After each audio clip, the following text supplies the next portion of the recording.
we are doing this thing where we're having conversations about community, and we have a wonderful smorgasbord of things to talk about today. So I'm going to jump right in and say that Kelly and I met because she deposited these beautiful invitations to have conversations of kindness all over the country on her trek from LA to the East Coast. And it just so happened one of those invitations to talk about kindness made its way to me through a friend. And so, Kelly, I want to kick off this conversation and ask you what got you so interested in having conversations about kindness in this moment?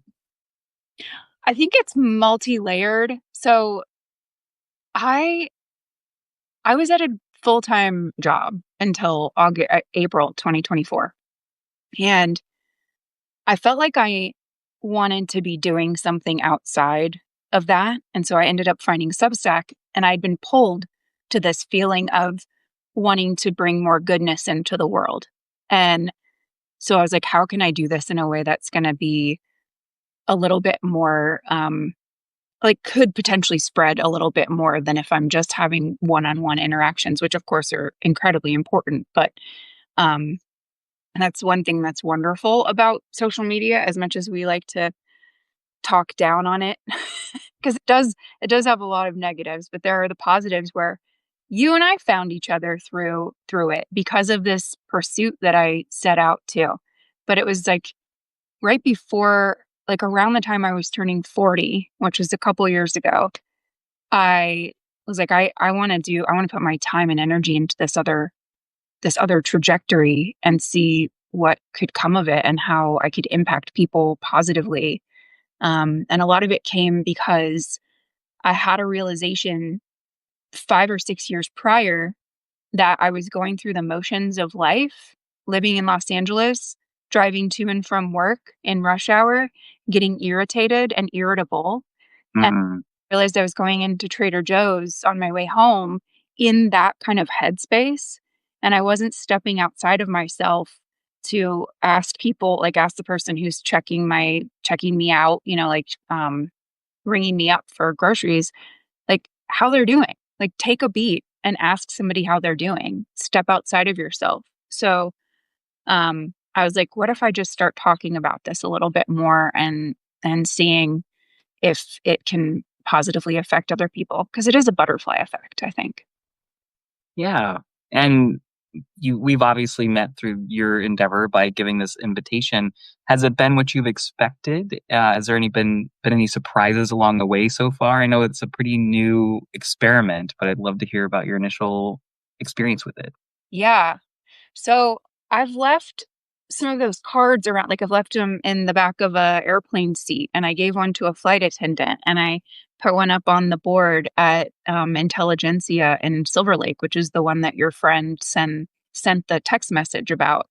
And I put them up here in Charlottesville, and I haven't gotten any. I put an email address on there. I haven't gotten any emails, but the magic really felt palpable when you had followed me and then we connected and you told me that that's why.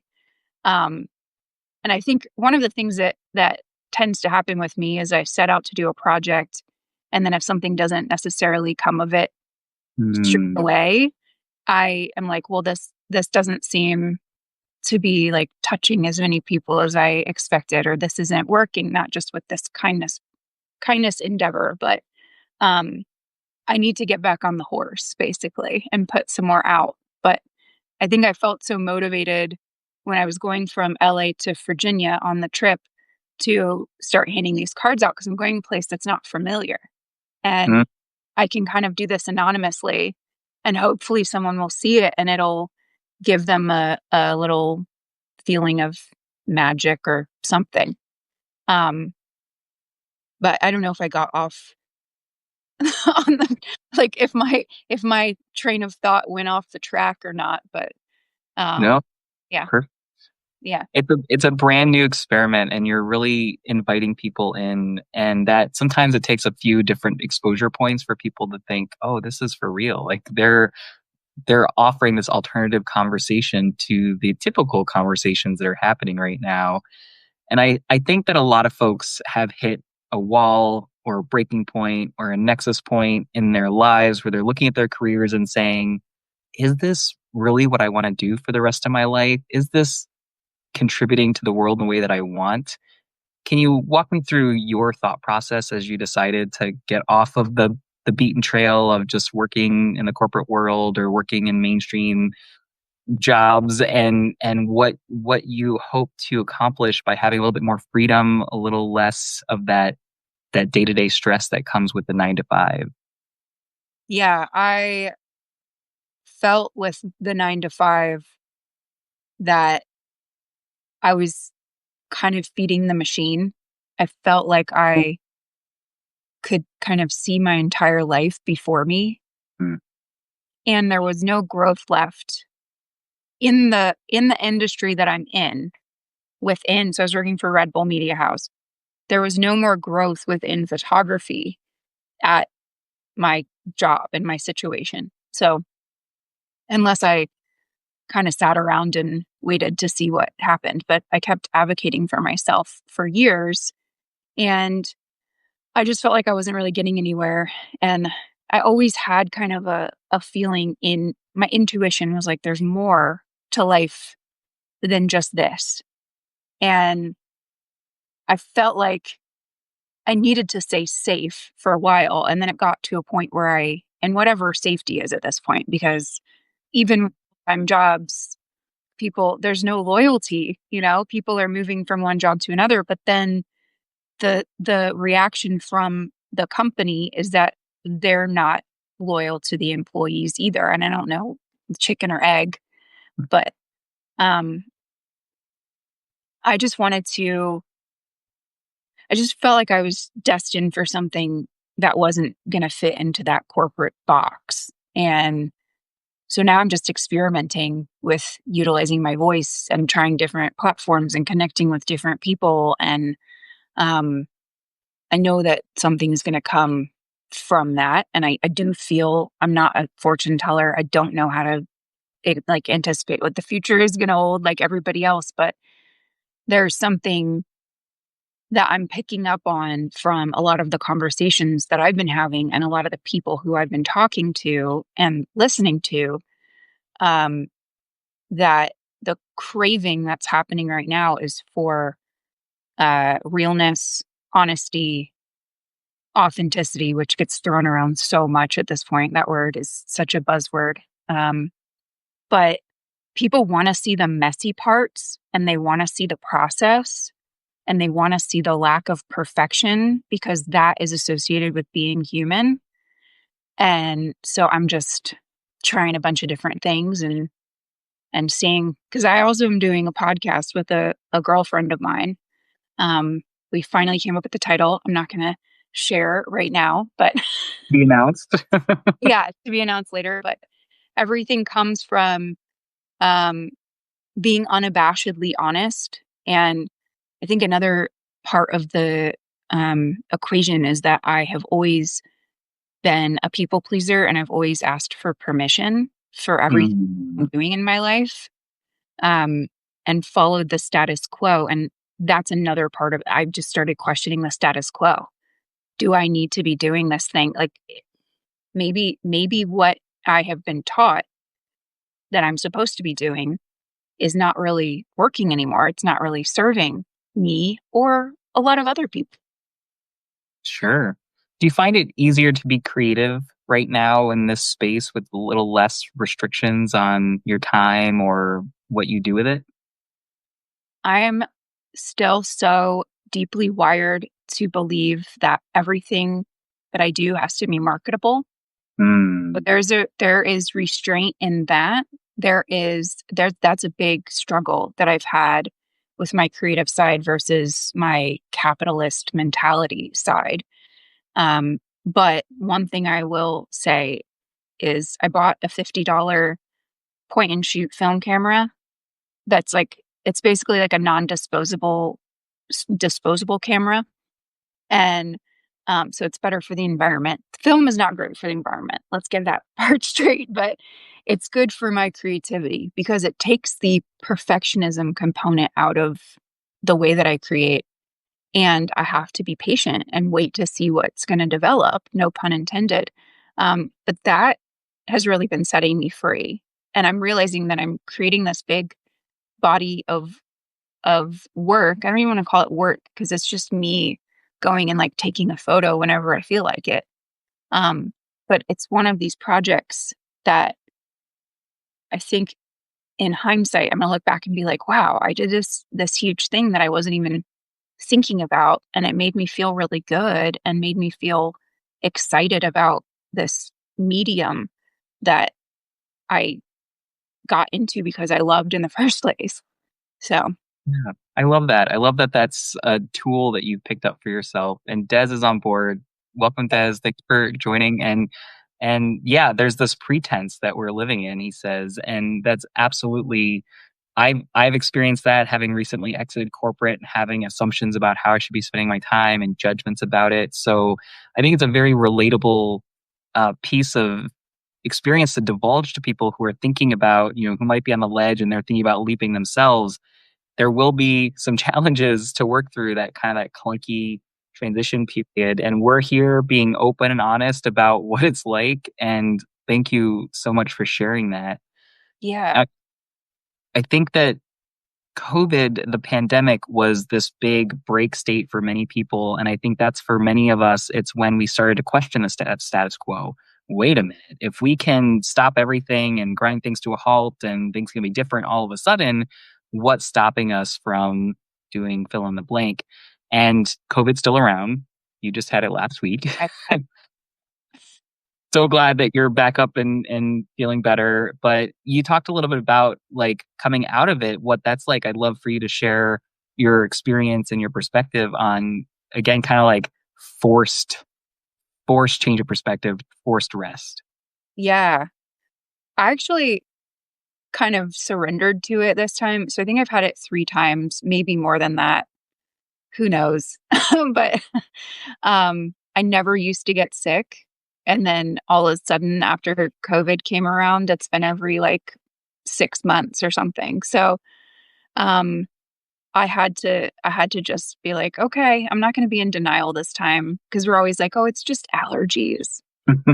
I'll be fine, you know. Um, but I a couple of things that I witnessed with myself is my headspace definitely got very skewed. Like whatever was coming up for me because I didn't sleep very well. I wasn't moving very much. I had a fever for a couple of days. This was definitely the most brutal version of COVID that I've gotten. So, and it came and went fast, fortunately. Um, but this is the first time I've gotten a fever, which definitely can do weird things to your mind and your brain. Um, you're overheating. So brain is not really, um, but I mean, one of the things that we were talking about before is letting go of certain habits. Like they're things that you don't want to hold on to or you want to refresh and start doing. It's a really good time to do it. So I made sure to stay really healthy while I had COVID. I always drink a lot of water anyway, but I drink more fluids. I only had tea. I went back to basics. I used to just be a tea person. And then during the pandemic, my husband and I would go to local coffee shops because we lived in a condo. So we were sharing walls. We have a dog, a big 75-pound dog who needs to go out for a walk. So we are like, let's go diversify and go support local coffee shops. So we put our masks on, go into the coffee shop and take a walk in the neighborhood because we wanted a change of scenery. And the afternoon latte became a point of joy for me.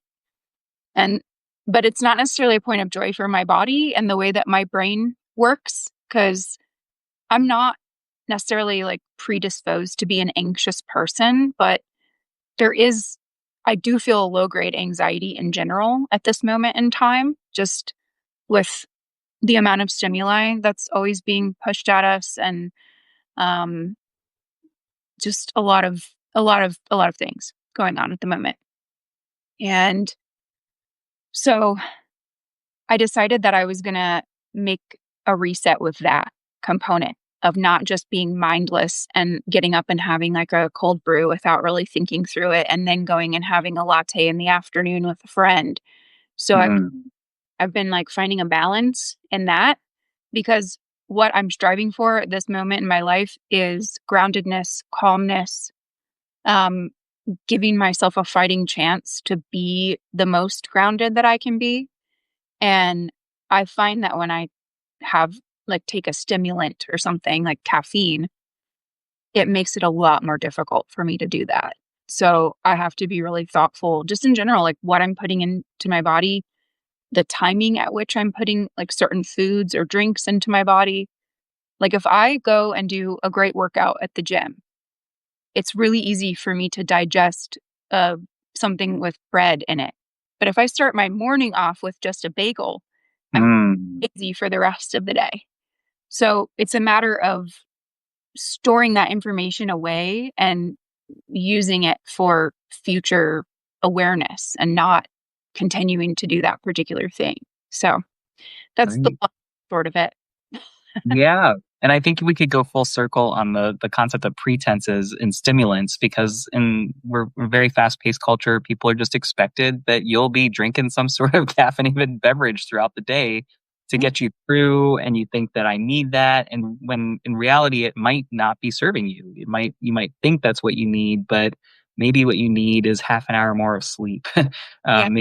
Maybe you need a different type of supplement for your body that isn't just a straight up stimulant. So it bears evaluating. And when you kind of come out of the fog of an illness or any sort of shakeup, right? Like it's a little easier to see things with newer eyes because you've had a little bit of a break from it. Was that your experience too? Yeah, for sure. I remember seeing something, I don't know if it was on COVID. I don't know if it was on Substack. I still have slight COVID brain.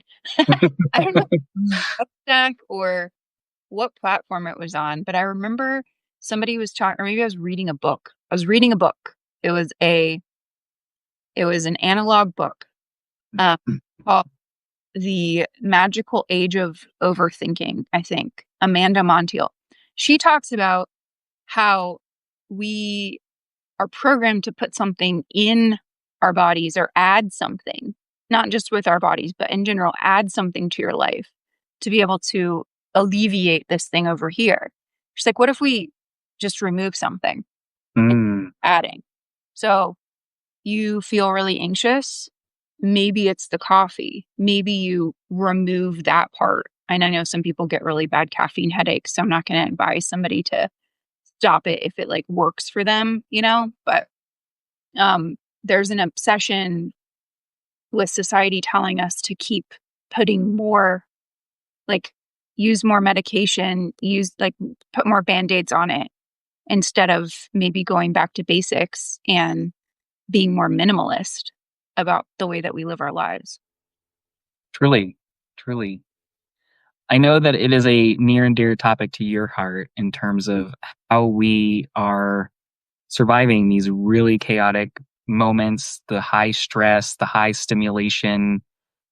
This is something that it sounds like it was magnified even more for you, not feeling well, kind of navigating that space. And I wanted to open up a space for you to talk about ways in which we can move forward in this world, in this time, in this place, and not get dragged into this undercurrent of stress, burnout, overwhelm. That is absolutely a kind conversation to have. So that's one of the main things I want to talk to you about today. Yeah. I think I wrote a note on Substack today. I did write a note on Substack, and I think it said something. The sentiment is uh, non-negotiables. What are your non-negotiables? And one of them should Mm. be tuning out every single day, at least for a little bit. Whether that's turning your phone completely off, just not looking at screens, going and taking a walk in nature without any devices, um, just not looking at the news, because no matter what you believe or what direction your mind goes in, it's very stressful. And that's one thing that we can all agree on, I think, Mhm. around with that it's a very stressful moment.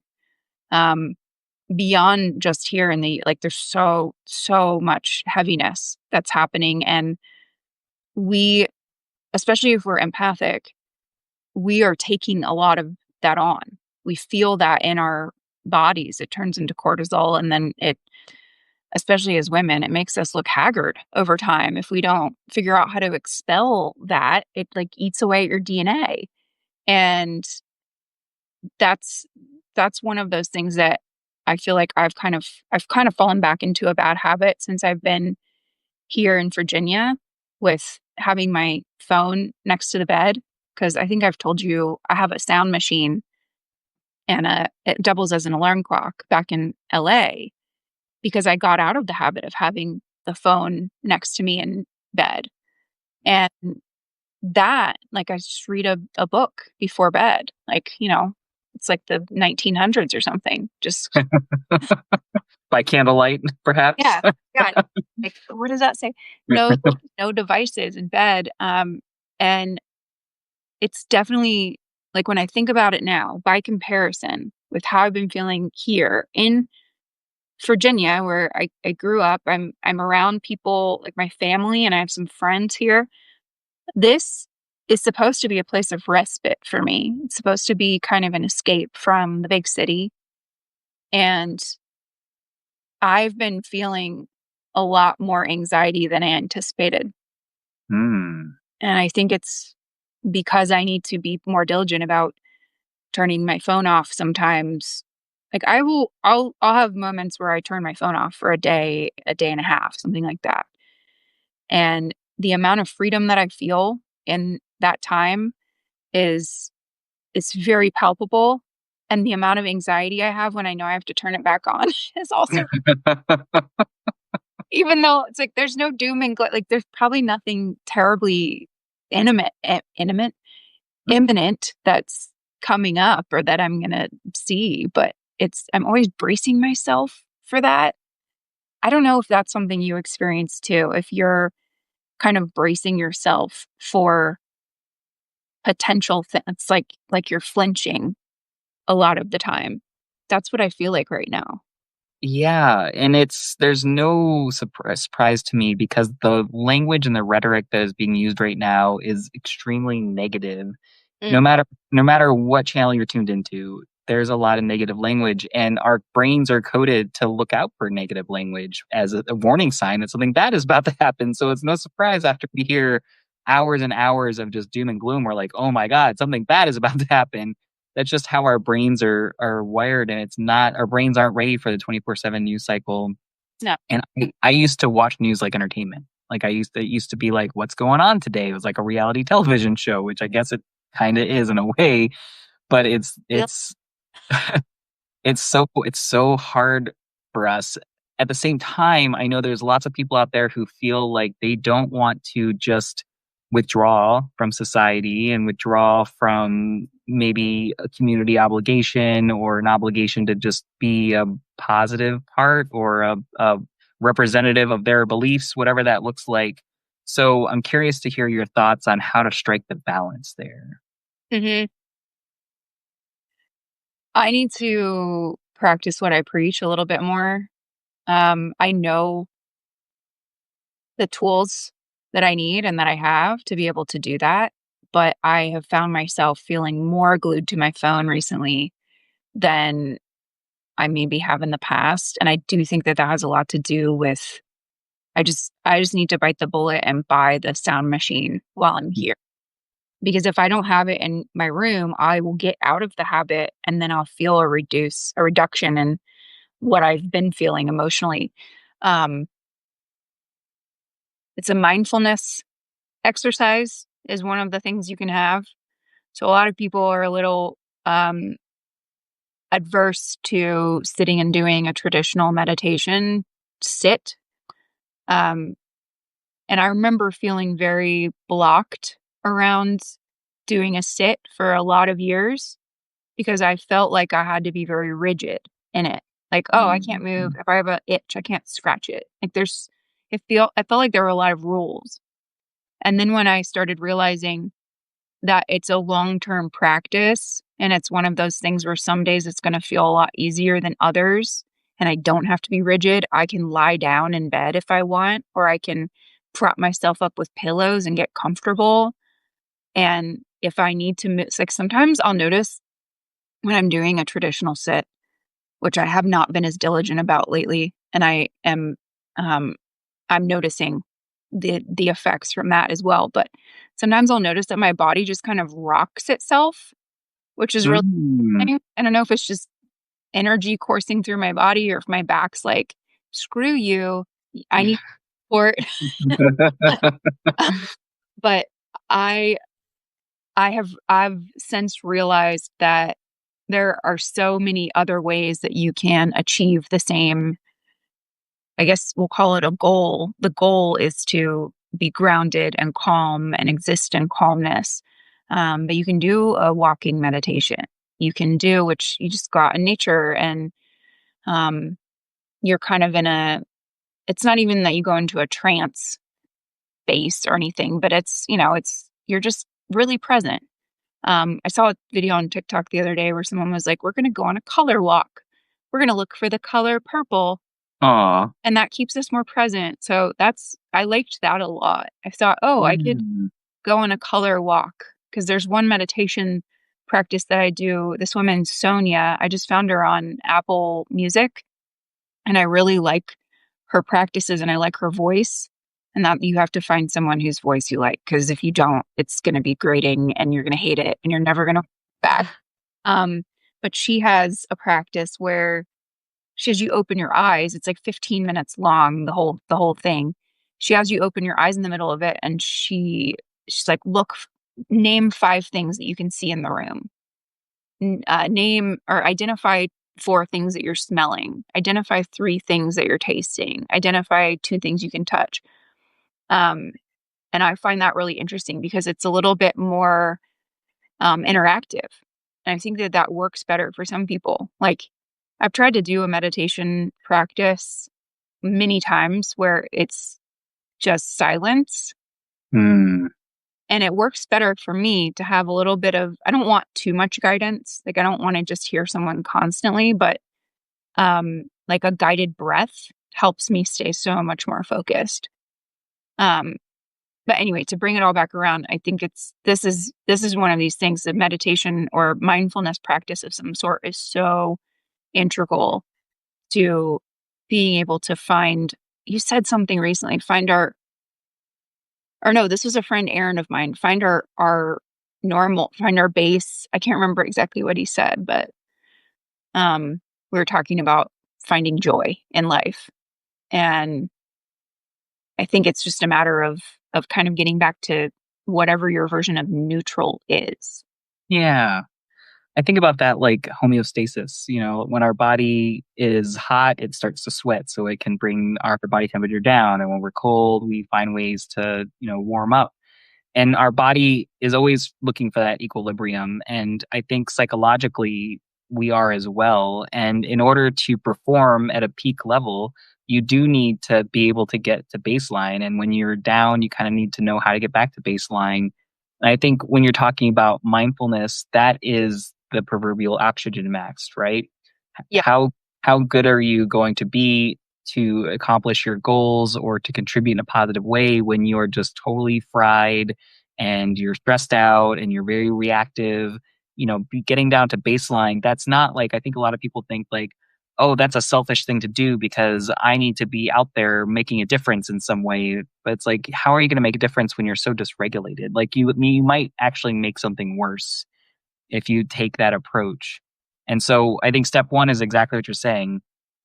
Get Figure out your equilibrium, figure out how to get back to baseline. And then once you're there, I think that's when the door opens to creativity and thinking about things differently. Like the podcast that you're working on is a wonderful creative outlet that is going to serve a population of people that can really use the conversations that you plan to have. And I imagine that feels like a positive contribution in the way that you've been seeking since you stepped out of the traditional route. Is that Yeah. true? Yeah, absolutely. I feel like the things that are happening with me right now is that, like, I spend a lot of time on LinkedIn and I built up a pretty good following on there and a good community. And most of it was based around my time in the photography industry. Um, but I was like, I don't want to be having conversations about business and photography and trying to convince brands how important it is that they use real photography, and just feels like there's this big elephant in the room right now as far as the things that are changing around us in the world. And I can't really do business as usual when I feel that elephant in the room. And so seeing a lot of these conversations, like there's a lot of like tech bros on LinkedIn, and sometimes I just feel like it feels disingenuous to me. And so I'm striving to find something that's the opposite of that. And that's where I need to be putting my time, is just talking about my experiences. And who knows, like, you never know what's going to resonate with somebody. Yeah. Yeah, I think it goes back to the status quo. It's the hustle culture that has the grip on a lot of the norms of the way that we make money, the way that we see business, and it's all about sacrificing everything, right, to be successful or for almighty dollar. And when you step out of that and you say, no, I don't want to do that, I think a lot of people have that initial, like, no, that's not right. But when it stops there, that's where we get into that kind of like that pit of despair of like, why, God, why, Mhm.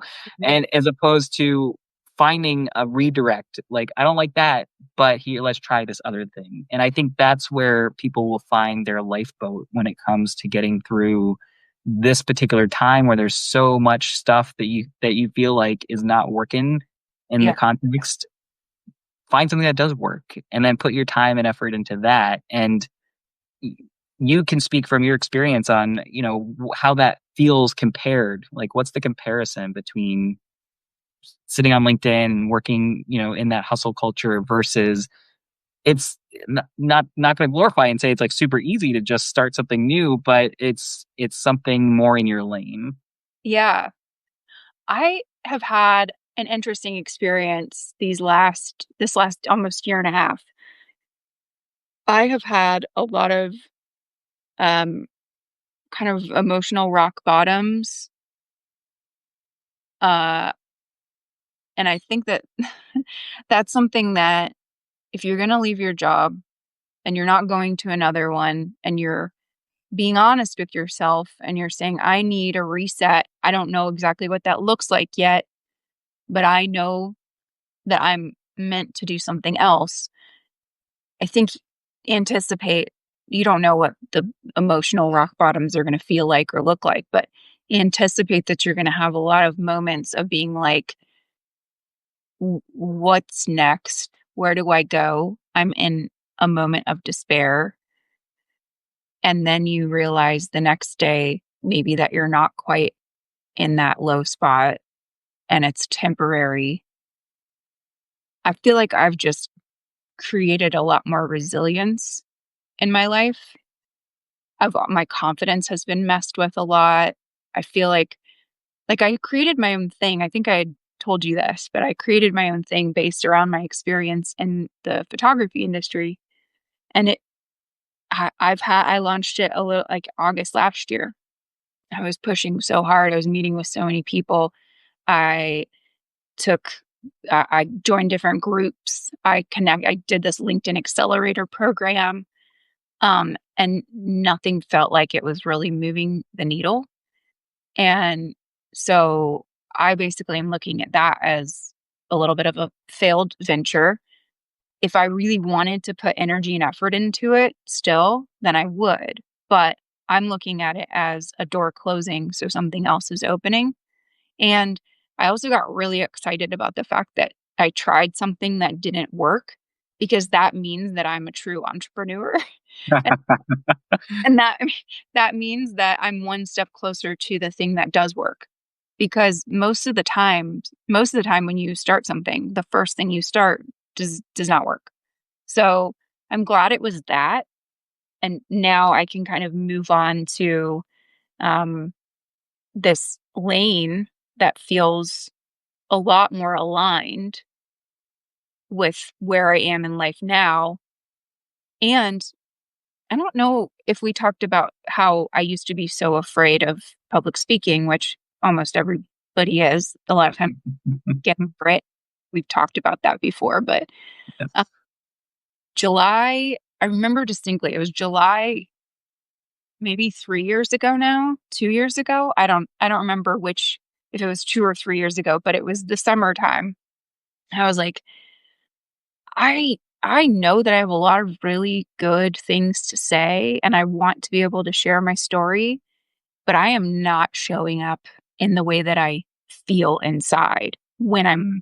other people and when I'm in front of a crowd, because my reaction would just take over. My palms would get super sweaty. My heart would start racing to a point where I would be out of breath. I couldn't talk anymore. And I asked the universe to help me work through that, because I was like, I need to show up in a bigger way. I need to be able to, first and foremost, this was for my time in the photography industry, because I'm a huge advocate for freelancers. I'm a huge advocate for um, companies paying photographers properly, because I would discuss the fact that photographers are doing so many things. This happens with any freelancer. They're doing so many things. They're contributing so much more than just what's in their quote unquote job description. Um, and so I was an advocate and a big support for them while I was at Red Bull. I was like, let me use my platform working for this big company to. This is why I ended up with a bigger following on LinkedIn, because I was talking about this stuff really openly. So I was like, I want to be able to use my voice for that sort of good. And then now I'm migrating it over to wanting to use my voice for different types of impactful conversations. Um, but I was literally getting like paralyzed. And it's funny to think back to when I asked for help moving through that.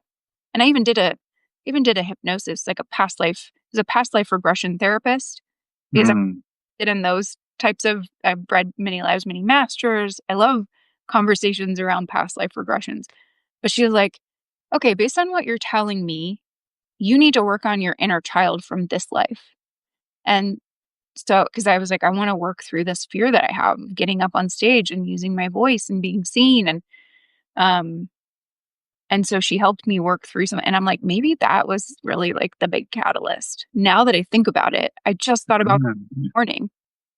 And so it's interesting to contemplate like the chicken egg, like what led to what. But um I'm I'm past that point of picking apart every single thing that I say, or like what, like I could have said that better. I do think that sometimes, but I've really given myself a huge break, and I think that that's been a big reason why I've been able to start doing more things. Like, we're talking to our friend Jess right now, but yeah.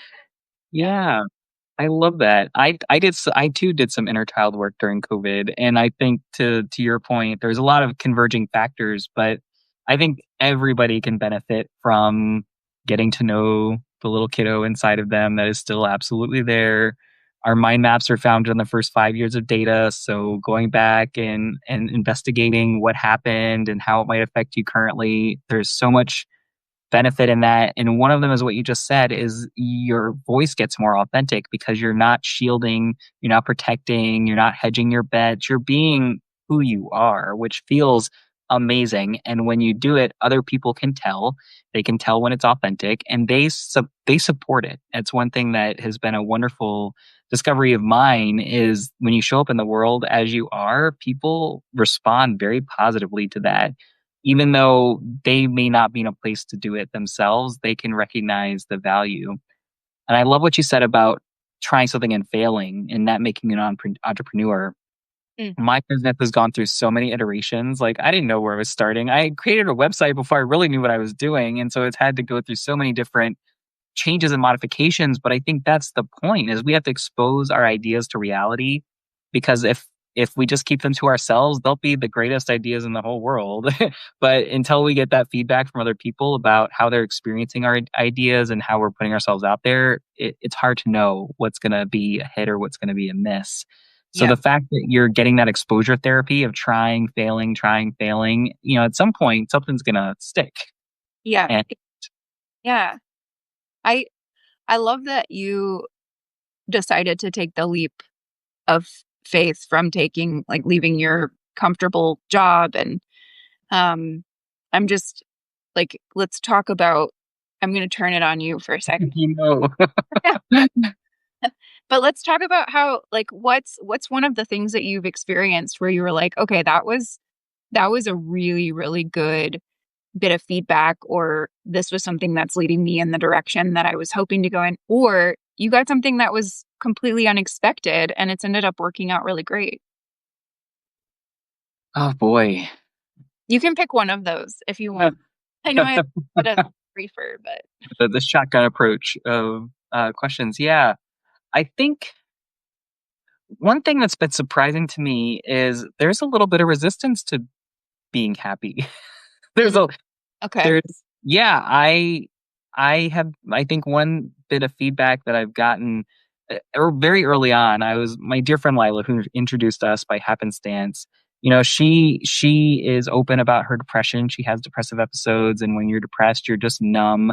And all of my techniques that I try are failed because she's not in a place to be able to use the more advanced skills that I am putting out there in terms of building happiness. And one of the questions she asked me very early on was, what if I don't believe that I can be happy? Can Mm, I be happy if I don't believe that I can be happy? And that was a stunner. And it's a valid question. And at the end of the day, I do think belief is extremely important to being able to reach your goals. So if you do not believe that you can be happy, then I do think that that is going to really prevent you from being happy. And along the way, I have learned, especially in the realm of folks that suffer from depression, depression isn't sadness.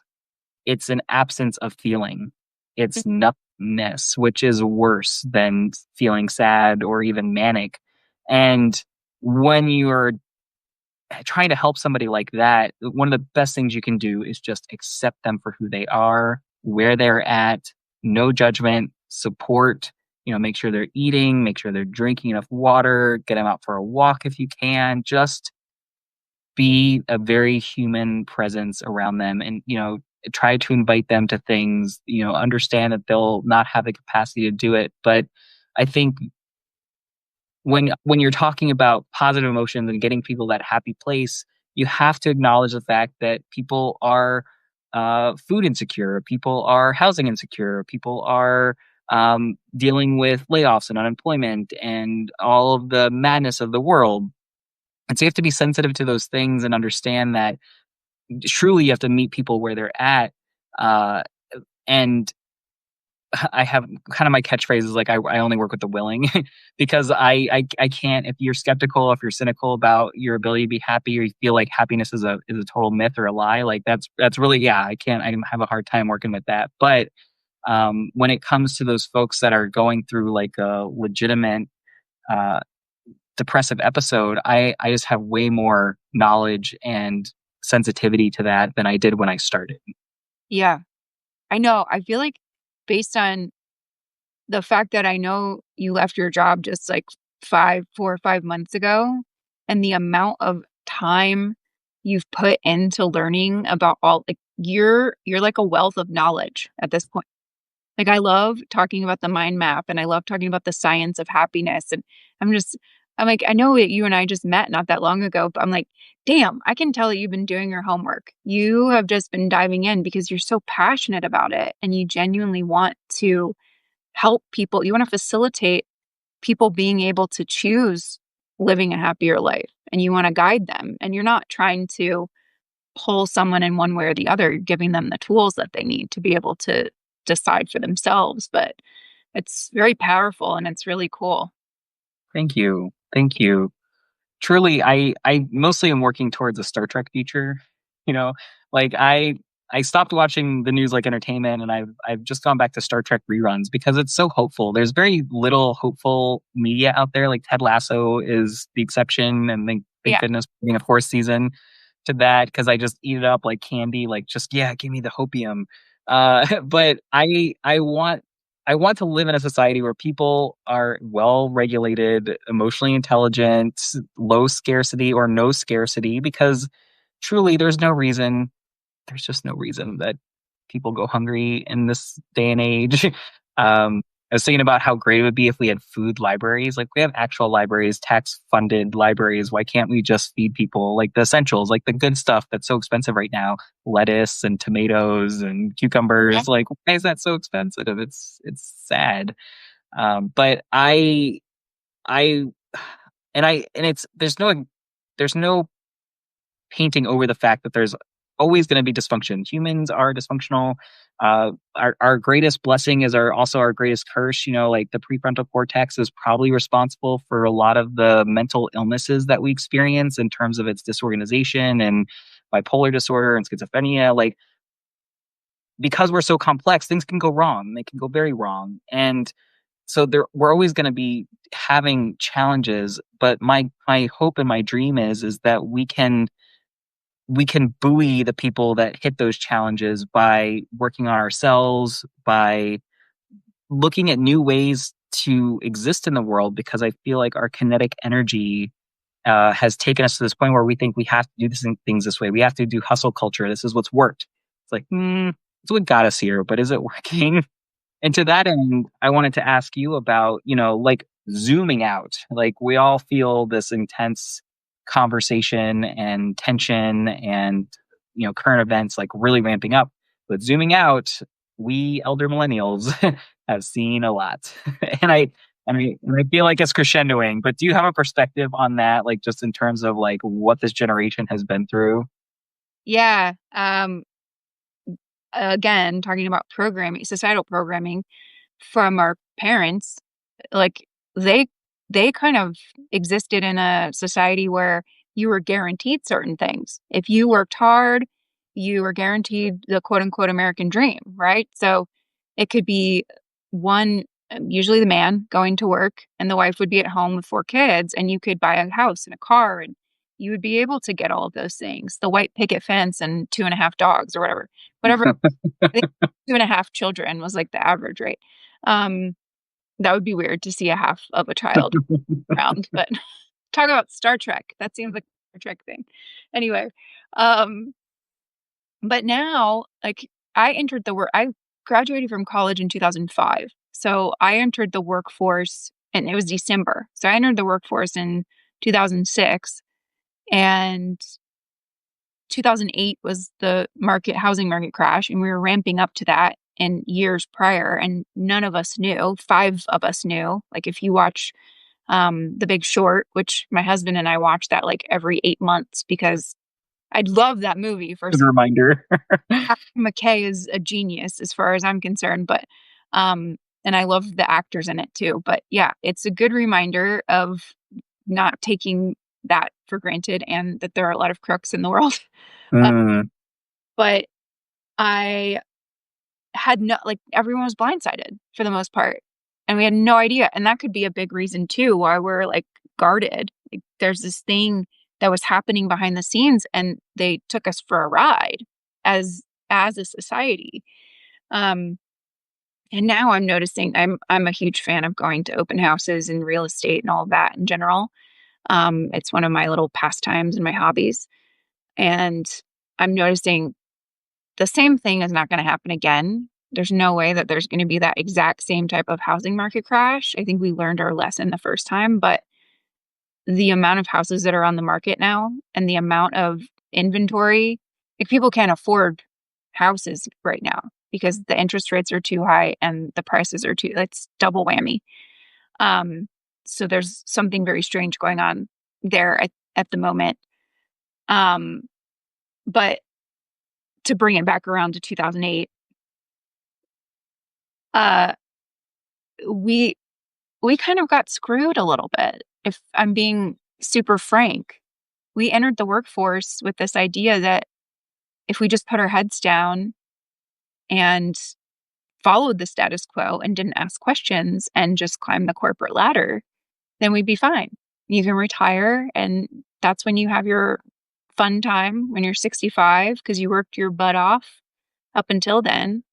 Um, yeah, I think, but on the flip side, because I always like to swing things in a positive, I'm like, that sounds very going roller coaster.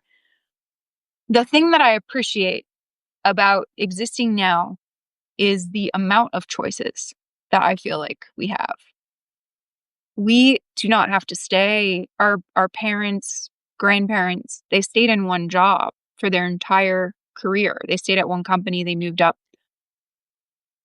I can imagine that not having any sort of variety in your life for 40 years. Maybe there's comfort in that, but there's also probably a lot of people who are wondering, is there something else out there for me? Or maybe they didn't even know to ask that. My mom Right.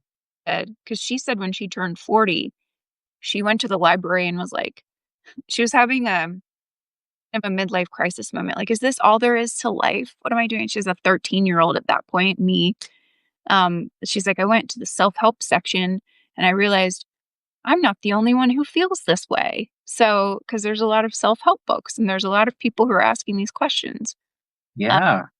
but yeah, I think as millennials and then obviously for Gen Z, they only know life post 9/11, and like some of them were born right before, but um the reality that they were born into, I think, is probably a bit inferior to the reality that you and I were born into because we know time before social media and we know time before we know how to exist, kind of exist without it. Not really. We have more slides on it for sure. Yes. We're a Yes. little bit more, and I love your take on it that we have so many more options, and I think that that is true, and I think that's the marker of our modern generation. Because I'm a hobbyist historian, and so I do think about the bigger picture, and in this country alone, just going back to like the mid 1800s, that's a civil war, and Yep. then we had about 50 years after that, and then we had the Great Depression, and then we had World War II, and then we had a pretty prolonged period of peace and innovation and technology boom. And I think our generation is so close to that that we're like, that's what we were promised.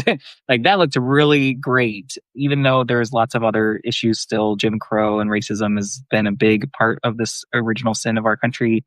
But on paper, like it looks like we should have inherited something more stable, more generous, because out of the Great Depression, we got all of these social programs, social security and safety nets that acknowledge that there are people there's always going to be a population of people that will benefit from some help.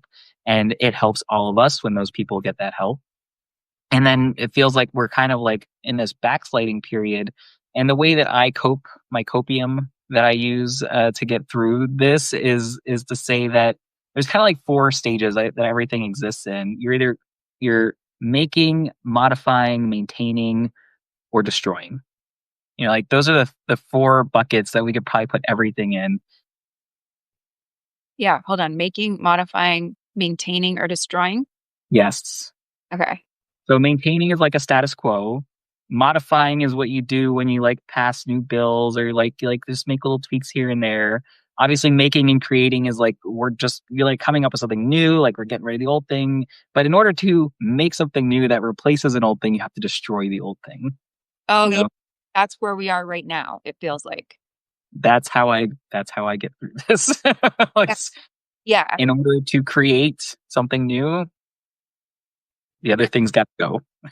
Being our what the reality of what we've been used to is breaking down so that something else can be built in its place. Yes. The matriarchy. No. Hey, I'm team matriarchy. Women get things done and they do it with an inclusive mind, and I am here for it. Yeah. It would be a very different existence, that's for sure. Um, But yeah, I have been thinking about that, and I love that you broke it down like that.